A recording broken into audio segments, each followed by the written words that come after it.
Imagina estar atado a una máquina tan frágil que una sola bala podría convertirla en una bola de fuego, y aún así esperar dominar los cielos con ella. Esa era la realidad de los pilotos cero en la Segunda Guerra Mundial. Para el mundo exterior, eran intocables, guerreros fantasmales dejando estelas de fuego en escuadrones aliados.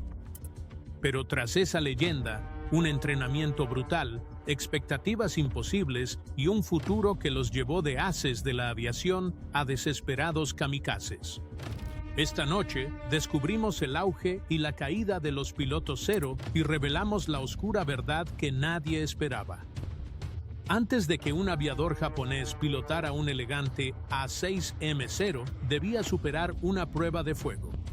El programa de entrenamiento de pilotos de la Marina Imperial japonesa era infame por su crueldad y estándares imposibles. Miles de jóvenes se postularon, mas pocos obtuvieron el derecho a usar las codiciadas alas. Algunos años, menos de 100 cadetes se graduaban de todo el programa. Los que lo lograban no eran pilotos ordinarios. Eran la élite, perfeccionados, entrenados para volar máquinas que exigían impecabilidad. La vida de entrenamiento era implacable. Los instructores gritaban, golpeaban y humillaban a los cadetes incluso por errores menores. Un solo error de juicio podía significar la expulsión definitiva. La filosofía era simple.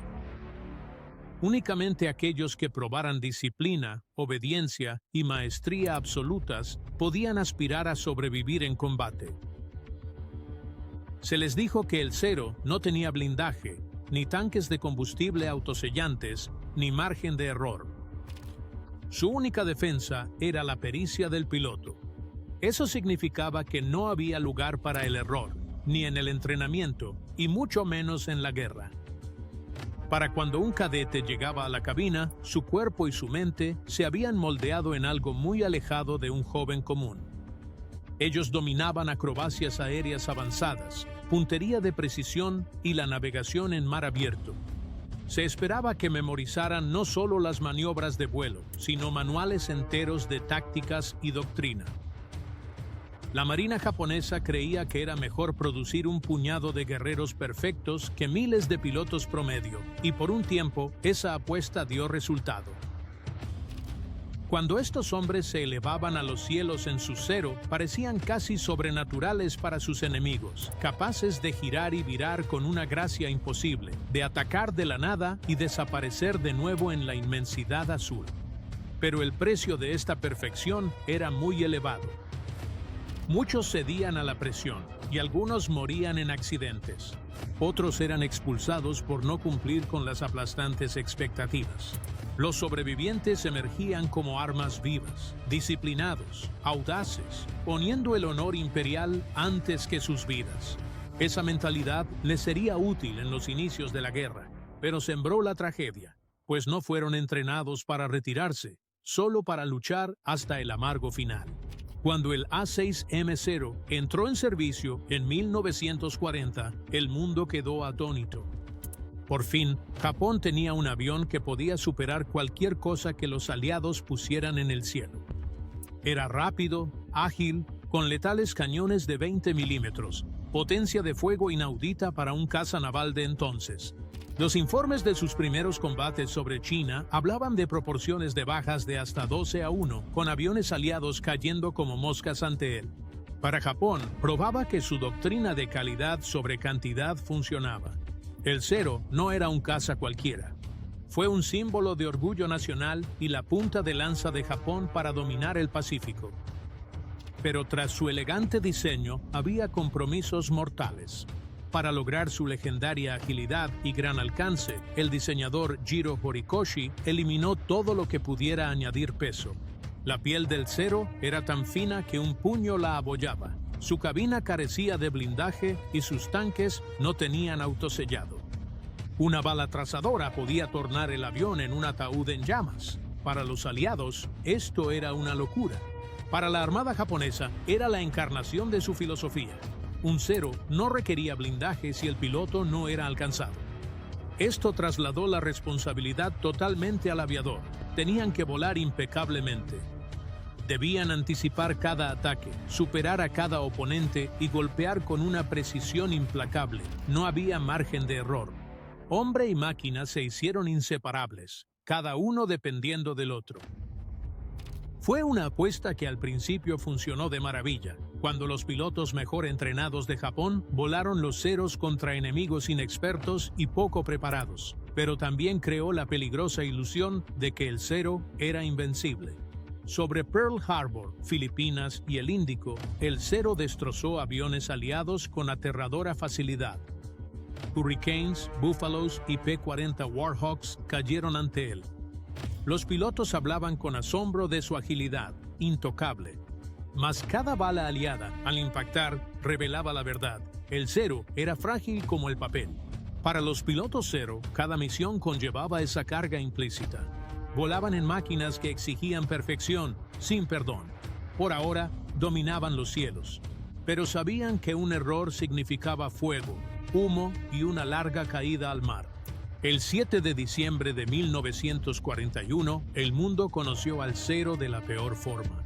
Desde los portaaviones japoneses, decenas de cazas A-6M0 se lanzaron al cielo de Hawái, brillando bajo el sol naciente. Su misión era escoltar bombarderos, proteger torpederos y asegurar el ataque japonés a la flota del Pacífico de Estados Unidos. Pero la realidad era más simbólica. Esta fue la entrada triunfal del cero, una clara declaración de dominio global. Pilotos americanos intentaron responder, pero la mayoría no tuvo chance. Pocos Curtiss P-40 Warhawks y P-36 Hawks, pilotados por George Welch y Kenneth Taylor, lograron despegar y lucharon valientemente contra una fuerza abrumadora, pero la desventaja fue evidente. El cero era más rápido. Podía ascender y girar mejor que casi cualquier avión estadounidense y en manos de los mejores aviadores de Japón era casi imparable. Aviones de Estados Unidos fueron abatidos antes de organizarse. Para los que sobrevivieron, el cero parecía sobrenatural, apareciendo y desvaneciéndose en segundos para atacar por la espalda. Así nació su leyenda. Pronto corrieron historias de que superaba a cualquier caza occidental, que sus pilotos eran inalcanzables y que los japoneses habían creado una máquina muy superior a todo lo aliado. Periódicos globales replicaron el temor. El Pacífico era de Japón, y ese miedo fue justificado un tiempo. Tras Pearl Harbor, los cero abrieron caminos sangrientos en Filipinas, Malasia y Birmania. Ante aviones aliados viejos y tácticas desorganizadas, los resultados fueron masacres.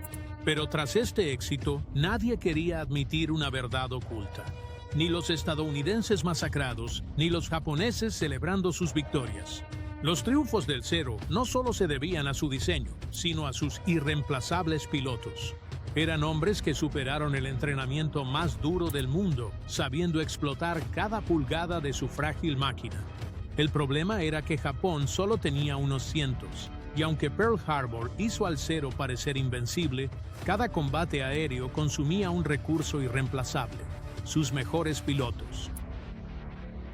A inicios de 1942, el cero reinaba. Desde las selvas de Malaya hasta las aguas del Océano Índico, los pilotos aliados vieron que sus aviones no igualaban la nueva arma de Japón. El Brewster Buffalo, ya obsoleto, fue masacrado en los cielos de Singapur. Los Hurricanes enviados a colonias británicas eran destrozados en combates con los cero, su capacidad de giro humillada por las maniobras del cero. Incluso los P-40 de EE-U, potentes en velocidad y armamento, eran torpes al luchar contra los ases de la aviación japoneses. La incursión en el Índico en abril de 1942 cimentó la temible fama del cero. Los portaaviones japoneses barrieron las aguas de Ceilán, atacando bases británicas y hundiendo buques de guerra impunemente. Los Hurricanes de la Real Fuerza Aérea intentaron resistir, pero los cero los superaban, enviando restos en llamas al mar. Los comandantes británicos estaban atónitos. ¿Cómo pudo un caza japonés, antes considerado una nación industrial de segunda, humillar tanto a la Real Fuerza Aérea? El mensaje era claro. El cero era inigualable y los pilotos de Japón eran los amos del cielo. Pero tras esa aura de dominio, las grietas ya surgían. La fragilidad del cero era su talón de Aquiles. Pilotos aliados que sobrevivieron informaron que los Zero estallaban en llamas tras pocos impactos.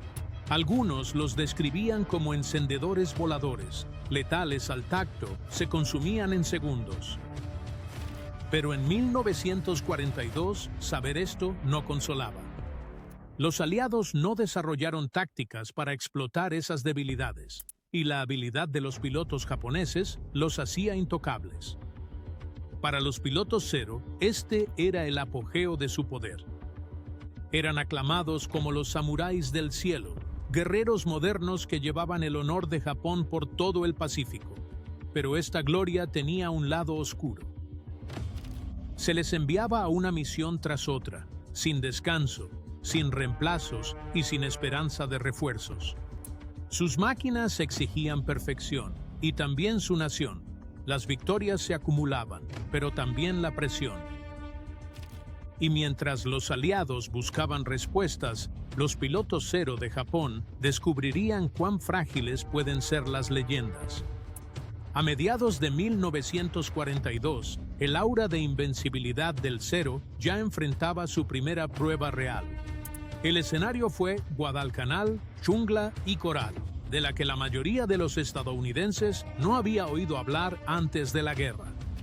Para los japoneses, era un trampolín hacia Australia. Para Estados Unidos, era la línea que no podían permitir que Japón cruzara. La batalla que estalló allí decidiría el destino del Pacífico. Decidiría el destino de la reputación del Zero cuando los marines estadounidenses tomaron Guadalcanal en agosto de 1942. Iban armados con coraje, rifles y un puñado de aeródromos que debían defender a toda costa. Desde esas pistas, grupos de pilotos en anticuados F-4F Wildcat lucharon contra los mejores de Japón. En teoría, era un suicidio. El Wildcat era más lento, menos ágil y menos glamuroso que el Zero. Pero los estadounidenses, lo que les faltaba en diseño superior, lo compensaron con determinación y un hallazgo inesperado. El Zero podía ser vencido si no seguía sus reglas. Los primeros combates aéreos revelaron el secreto. El Zero podía girar más cerradamente que cualquier otro avión, pero carecía de blindaje, y a altas velocidades su control se endurecía. Cuando los Wildcats picaban rápido, los Zeros no podían seguirles el ritmo. No fue fácil. El precio seguía siendo elevado y los pilotos estadounidenses morían en masa, pero las lecciones empezaban a calar. Pilotos como John Smith y Joe Foss hicieron de Guadalcanal una prueba de supervivencia. Aprendieron a subir alto, picar veloz, golpear una vez y huir antes de que los Zero pudieran inmovilizarlos en un combate aéreo. Para los pilotos Zero, Guadalcanal fue una pesadilla. Aunque volaban con destreza, el costo de cada victoria crecía. Los escuadrones de élite japoneses disminuían y los reemplazos de las escuelas no tenían el mismo calibre. Cada Zero perdido era un as menos para siempre, otra parte del frágil poder aéreo japonés desmoronándose. El caza, antes temido e invencible, demostraba ser mortal, y en los cielos de Guadalcanal, las grietas de la leyenda se agrandaban cada semana. El punto de inflexión no solo fue en combate, sino que la suerte dio a los aliados un regalo inestimable, un Zero casi intacto. En junio de 1942, durante la campaña de las Aleutianas, un piloto japonés, Tadayoshi Koga, despegó en su Zero para atacar posiciones estadounidenses. Su avión fue alcanzado por fuego terrestre, perdía aceite e intentó un aterrizaje desesperado en el terreno pantanoso de la isla de Akutan. El tren de aterrizaje se clavó, el avión volcó y Koga murió en el acto. Pero la aeronave en sí, de manera casi milagrosa, permaneció en gran parte intacta. Estuvo abandonado semanas hasta que patrullas de Estados Unidos lo hallaron y sacaron del pantano. Lo que tenían era extraordinario. La primera vez que el mundo pudo estudiar el Zero de cerca, no en pedazos ni en restos, sino en perfecto estado.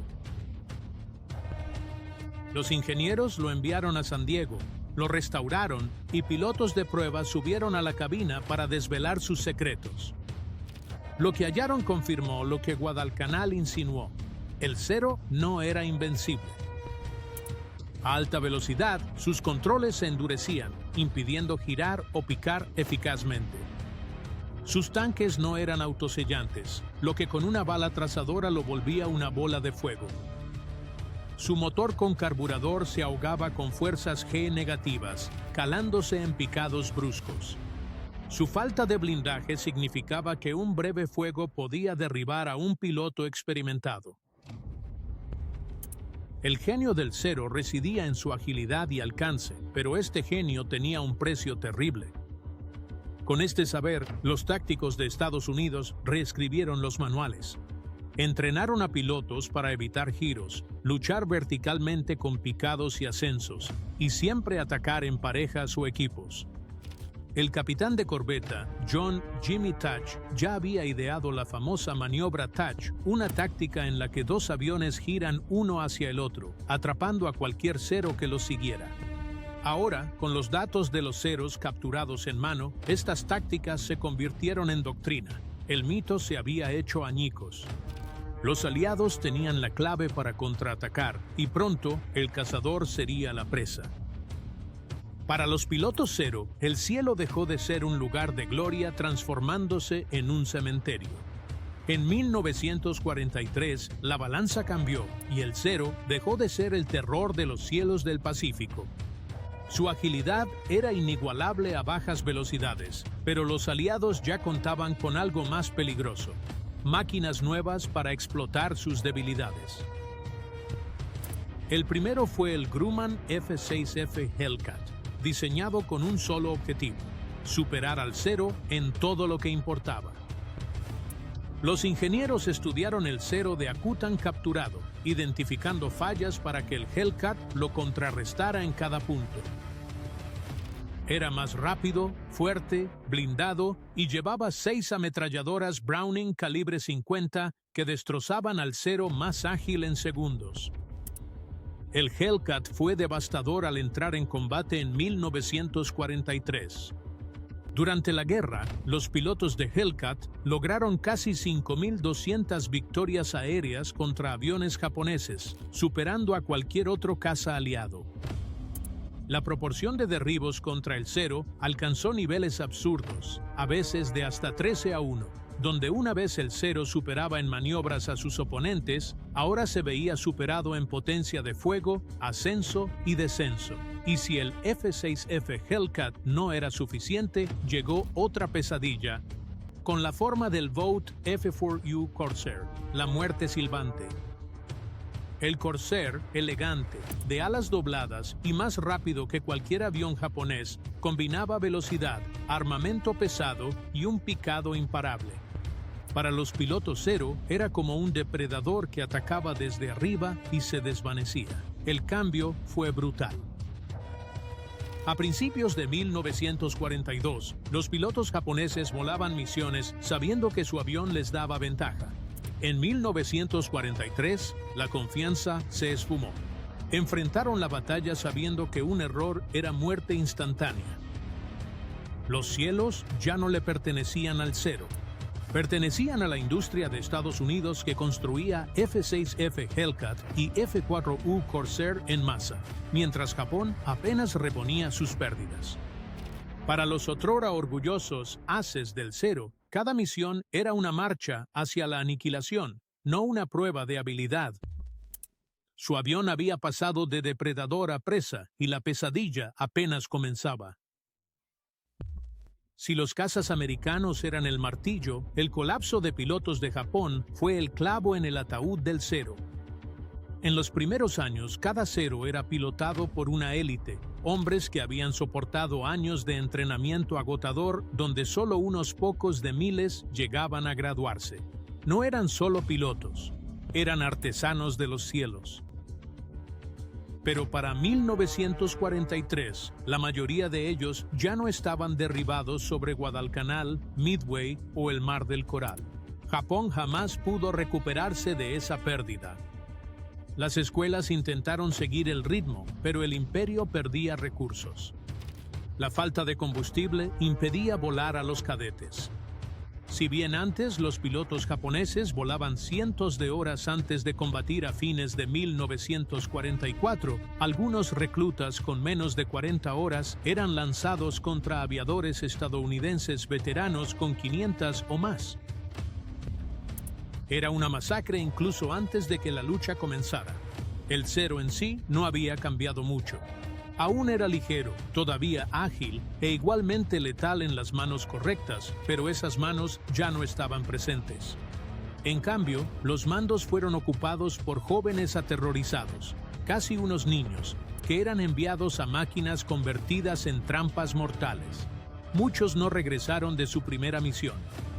Y entonces llegó la medida más desesperada, el kamikaze. Para 1944, el Zero, otrora símbolo del poder aéreo japonés, era cargado con bombas y lanzado directamente contra barcos aliados. A los pilotos se les dijo que era honor, sacrificio, para salvar a su nación. En realidad, era la desesperación hecha política. A cientos de jóvenes los convirtieron en armas humanas, sus aviones sin chance de sobrevivir. Para los aliados, fue horrible. Para los pilotos Zero, fue la última y más grande humillación. El avión que dominó los cielos se hizo una herramienta de suicidio desechable. El Zero ya no era un símbolo de superioridad, sino de tragedia, la prueba de lo bajo que había caído Japón desde sus primeros triunfos. Las estadísticas lo contaban con fría precisión. En 1941 y 1942, los pilotos Zero lograron hasta 12-1 victorias contra sus homólogos chinos y aliados. Para 1944, esa proporción se había invertido. En la batalla del Mar de Filipinas, más de 600 aviones japoneses, en su mayoría Zeros, fueron destruidos, lo que los pilotos estadounidenses apodaron la Gran Cacería de Pavos de las Marianas. Pocos atacantes regresaron, y aún menos eran veteranos. Casi todos eran jóvenes apenas entrenados, enviados a batallas imposibles con máquinas ya obsoletas. Aún así, el Zero siguió volando. Japón no tenía otra opción. Bombardeos aliados paralizaron la producción de aviones, las fábricas sin recursos y el combustible escaseaba. Los pilotos a veces entrenaban en maquetas o pedaleaban bicis con alas para practicar maniobras básicas. Al entrar en combate, muchos ni siquiera habían disparado sus armas. Ante el poderío industrial de Estados Unidos, era como parar un maremoto con las manos desnudas. En sus últimos meses, el Zero se volvió un símbolo, no de victoria, sino de desesperación. Cargado de bombas, pilotado por pilotos kamikaze con lágrimas en los ojos y cartas a sus familias en sus uniformes, el otrora glorioso caza se convirtió en un arma de sacrificio. Estas misiones dañaron barcos aliados y minaron la moral, pero a costa del futuro de Japón, de su juventud lanzada al fuego sin esperanza de sobrevivir. Al acabar la guerra en agosto de 1945, el Zero desapareció. Los B-29 que soltaron las bombas atómicas en Hiroshima y Nagasaki volaron sin escolta, sin ser desafiados en los cielos donde el Zero había gobernado una vez. Para los sobrevivientes, la humillación fue inmensa. Los veteranos que alguna vez fueron celebrados como dioses del aire, ahora caminaban a casa en silencio, cargando el peso de una guerra perdida y el recuerdo de los camaradas que nunca regresaron. El legado del Zero es imborrable. Empezó como el caza más avanzado del mundo, aterrando enemigos y convirtiendo a sus pilotos en leyendas. Pero su brillantez se cimentó en compromisos frágiles, velocidad y agilidad a costa de la protección. Frente a números abrumadores, máquinas superiores y una guerra de desgaste implacable, esas concesiones condenaron tanto al avión como a sus pilotos. Hoy, pocos Zero restaurados están en museos, sus delgadas estructuras de aluminio pulidas y relucientes bajo luces tenues. Los turistas se maravillan de su belleza, su elegancia, su innovación. Pero para aquellos que conocen la historia, su brillo esconde algo más sombrío, el eco de miles de jóvenes pilotos que se sujetaron a estas frágiles máquinas persiguiendo la gloria solo para hallar la tragedia.